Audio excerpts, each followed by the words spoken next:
Hello everyone, I'd like to share with you some updated information and new footage that was recently released about the Aegis Eclipse. The Aegis Eclipse is a single-seat ship. It's a flying wing, a stealth bomber, and a capital class ship killer. Its role is to fly into battle unnoticed, fire its ridiculously oversized payload, and disappear without a trace, and hopefully for the pilot, without a scratch. The idea of a stealth bomber already conjures up a preconceived idea for most people as to how it should look, and the Eclipse has kept true to this design concept. It's been heavily influenced by real-world ships like the B-2, and then adds the typical overall swept look of an Aegis ship to it, more individual angles, and the soft curves that you'd find in other Aegis ships like the Saber.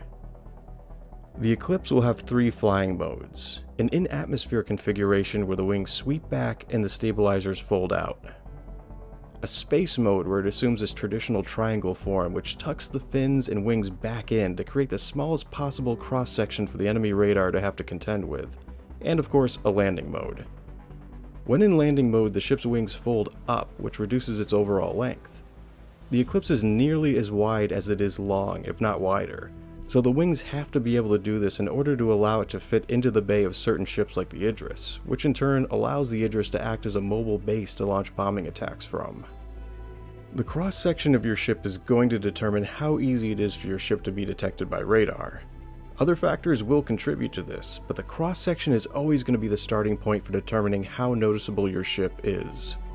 If you take a stealthily designed ship like the Eclipse and reduce all of its functions, including shields and weapons, down to minimal levels, you could reduce its signature so much that it could only be detected if you were looking right at it.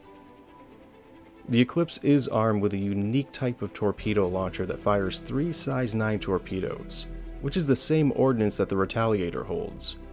In the future, they want to give Eclipse pilots the option to fire different kinds of torpedoes and choose the order that they're fired in.